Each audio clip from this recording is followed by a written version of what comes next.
मोदी भी यही कह रहे हैं कि देश कह रहा है आएगा तो मोदी ही, और सर भी क्या गए कि कुछ भी कर लीजिएगा मोदी जी आएंगे, चाहे विरोध में कितने भी प्रदर्शन हो। ठीक है, इनके हिसाब से देश कितना है, 22-23 करोड़ 24 करोड़ लोगों का।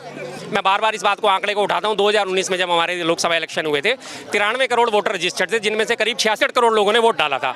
उस 66 करोड़ में से बीजेपी को वोट कितने हासिल हुए थे? 23 करोड़ 70 लाख। कांग्रेस 19 करोड़ वोट के साथ दूसरे नंबर पे रही थी। ठीक है जी, तो इनके लिए वो 23 करोड़ 24 करोड़ लोग जो है वो इनके लिए महत्व रखते हैं कि पूरा देश कह रहा है। भाई साहब 140 करोड़ में अगर पूरा का पूरा देश कह रहा होता तो आज दिल्ली में बीजेपी की गवर्नमेंट होती, राजस्थान में तो खैर बन गई चलो बीजेपी की, पंजाब में बीजेपी की गवर्नमेंट होती, कर्नाटक में बीजेपी की गवर्नमेंट होती, तेलंगाना में बीजेपी की गवर्नमेंट होती, तमिलनाडु में बीजेपी होता। हाँ जी, हर जगह हाल क्या है, आज 15 राज्यों में सरकार है, जिसमें से भी 6 राज्यों में वो मिलके चला रहे हैं। जैसे हरियाणा में बैसाखी सरकार चला रहे हैं, 10 उनका जेजेपी का समर्थन हासिल कर रखा है उन्होंने, तो हरियाणा में उनकी सरकार बन रही है। आपकी हरियाणा में भी नहीं आएगी, हमें मालूम है सर। तो हालत ये है। क्या कह रहे हैं सर आप? मैं पानीपत से हूँ, वो आएगी नहीं, हरियाणा के अंदर बीजेपी नहीं आएगी, कांग्रेस आएगी अब की बार में। डबल इंजन सरकार की बात कर रहे हैं सर? सर नहीं आएगी मैडम, ऐसी पनौती तो है ना। ये ऐसा क्यों कह रहे हैं कि आप बीजेपी नहीं? क्योंकि तो खत्म कर गई। सुनो, मेरे साथ प्रधानमंत्री योजना मिली थी मुझे, वो मेरे से मोदी ने दी नहीं, वो सरेआम मेरी आंखों से खिंच गई मेरे मकान की। बताओ, मेरा 2 मकान टूटा था और बाकी मेरे हालत उस टाइम कोरोना लॉकडाउन में बहुत मेरे हालत ख़राब थी। अब तो मैं फिर भी ठीक हो गया। तो उस टाइम मेरे लिए मेरी योजना बहुत ख़राब ली कहते हुए वहाँ के जो प्रशासन के थे, जो एमएलए एमआई पाल डांडा, मैं उसके पास लेके गया अपनी फाइल। मैं कहा ये देखो, और जब उन्होंने बीजेपी सरकार वालों ने सुनी नहीं मेरे को, एक भी नहीं सुनी। जनता नाराज। हाँ, और मेरा अब की बार एमसी, क्योंकि जो मेरे गांव का है, मेरे गांव का हर साल, क्योंकि मैं खुद के 700 वोट है मेरी खुद की ब्लॉम, 700 की 700 वोट कांग्रेस के साथ हैं, और हम ही तय करते हैं कहाँ से कांग्रेस बीजेपी आएगी जो कांग्रेस आएगी। तो वोट आपकी है? हाँ, आपकी। मतलब आपके परिवार की 700 वोट है, मैं इसको क्या कहते हैं, 700 वोट है, और कह रहे हैं कि इस बार बीजेपी को नहीं कांग्रेस को जाएगी। को जाएगी जी। नूर वाला गांव के ब्लॉक की कि आप कांग्रेस की पास जाइए। यार सर एक मिनट रुकेगा सर, एक मैं ये पूछना चाह रही हूँ, बिहार के अंदर मन सजा, विपक्षी गठबंधन दिखा, आ रही हूँ सर, विपक्षी गठबंधन दिखा, राहुल गांधी, अखिलेश यादव या तेजस्वी यादव की बात करें, तीनों एक साथ दिखे और बीजेपी को चुनौती भी देते दिख रहे। कैसे देख रहे हैं आप इस महारैली को? देखिए, अभी आज से करीब 2 महीने पहले आपकी मेरी बात हुई थी इस बारे में। आपने सबने कहा था गठबंधन बिखर रहा है, बिखर रहा है, बिखर रहा है। सब कह रहे थे अखिलेश जी इधर जा रहे हैं, मुला और यादव जी इधर जा रहे हैं, और वो मायावती तो खैर अभी तक आई नहीं गठबंधन में, आम आदमी पार्टी के साथ गठबंधन नहीं होगा। मैंने तब भी 2 महीने पहले ये बात बोली थी कि आप जैसे जैसे चुनाव के नज़दीक आने दीजिए, उसके बाद देखिए गठबंधन किस तरह से आकार लेता चला जाएगा।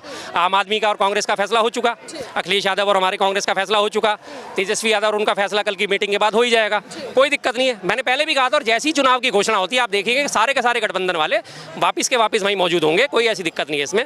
और जो चुनौती उन्होंने दी है, लाखों लोग वहाँ मौजूद थे, और लाखों लोग वहाँ पहुँचने के लिए आसपास की सड़कों पे मौजूद थे। किस लिए मौजूद थे वो? उन्हें पता है कि वहाँ पे पलटू राम का कोई भविष्य नहीं है, इस पलटू राम में हमारा कोई भविष्य नहीं है। इस पलटू राम ने बार बार पलट के पूरी देश की सरकार ही पलट दी।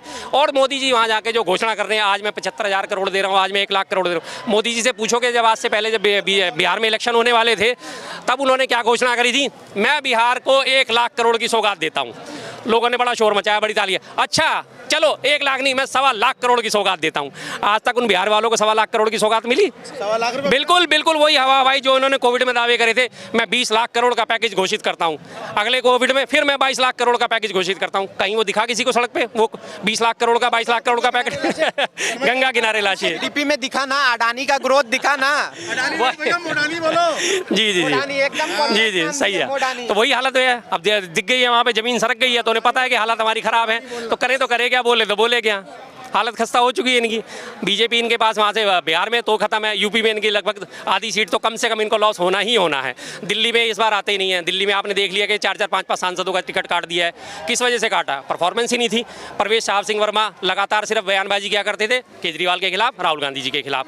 रामवीर विधुड़ी जो थे वहाँ पे, उनका क्या हालत था सबने देखा, संसद में किस तरह की उन्होंने बकवास करी सबने देखा। तो जाहिर सी बात है, उन्हें पता है कि ज़मीन पर दोबारा उन्होंने आने नहीं है, तो अल्टा पलटी करके वही ताश की गड्डी फेंट के दूसरे नए चेहरे ले आए हैं। आएंगे कौन? लेकिन फिर भी जोकरी, जितनी मर्जी वो गड्डी फेंक ले, आएंगे फिर जोकरी। और ये जोकर इस बार बाहर हो जाएंगे, क्योंकि जोकर अब इस ताश की खेल में खत्म हो चुके हैं। आप बाहर होने की बात कर रहे हैं सर, उधर कह दिया गया है कि जून से मेरा तीसरा कार्यकाल शुरू होने वाला है। सत्ता तो मान लीजिए कि उन्हीं के हाथ में। बोलते की जबान नहीं पकड़ी जाती और भागते की लंगोट नहीं पकड़ी जाती, दोनों ही बात एक साथ है। अगर वो बोल के निकलनी है ठीक है, निकल लिए, बोलने से क्या जा रहा है, बोले तो उन्होंने बहुत कुछ था। अगर हम सारी बात को पकड़ने शुरू करेंगे अभी एक एक करके मोदी जी की लगातार जुमले जुमले हैं। हाँ, बिल्कुल बिल्कुल वही तो कह रहा हूँ ना।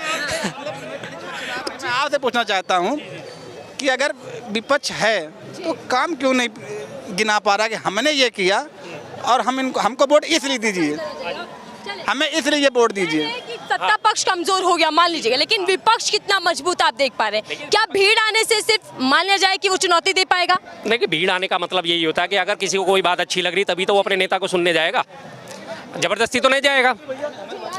जबरदस्ती कोई नहीं जाता कभी किसी की रैली में। जब उसे अपने नेता की विचारधारा पसंद आती है, जब उसे नेता की बात समझ में आती है, तभी वो उसके पास जाएगा। अदरवाइज सब लोगों को अपने काम धंधे हैं, सब लोग अपने अपने काम धंधे में बिजी हैं, हर किसी के पास इतना टाइम नहीं होता।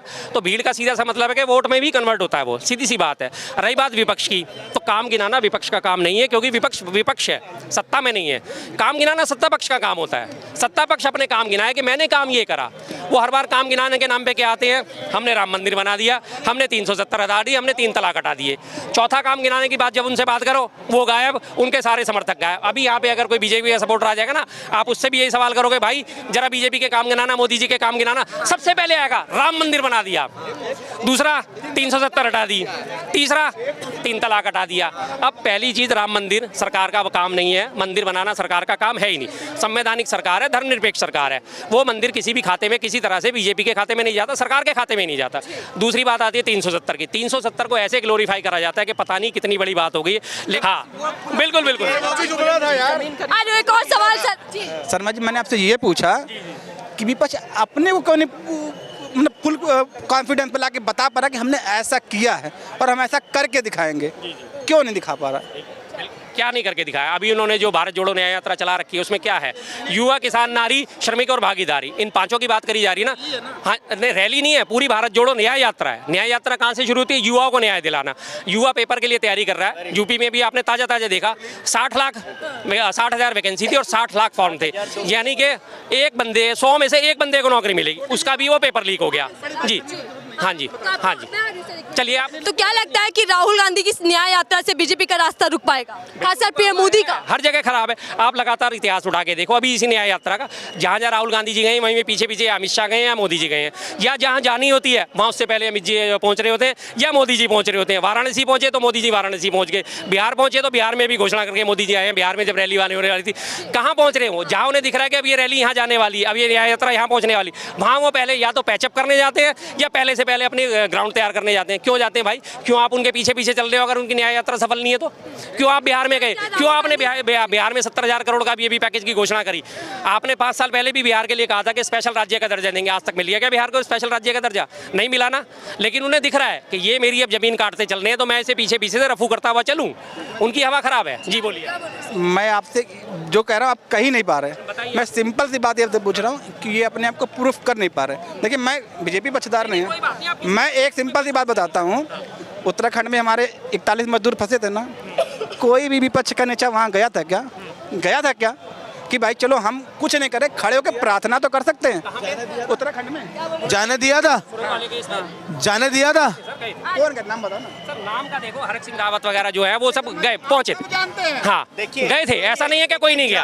और रही बात, वहाँ जाने नहीं दिया गया था। आप कैसी बात कर रहे हैं? पहली चीज आप बोल रहे हैं कि रुकावट भारतीय जनता पार्टी इस देश के अंदर चाहती है। भारतीय देखिए तुम्हारी बात मान रहे, वहाँ जाने नहीं दिया गया था, है ना? मीडिया तुम्हारे पास भी ट्विटर है, एक्सेस तुम भी डालते हैं। मीडिया है बाबूजी। तो यार अपना मोबाइल डाल लेते ना। गोदी मीडिया है, तभी तो बोलते सो गोदी मीडिया। सेठ की गोदी में बैठी है।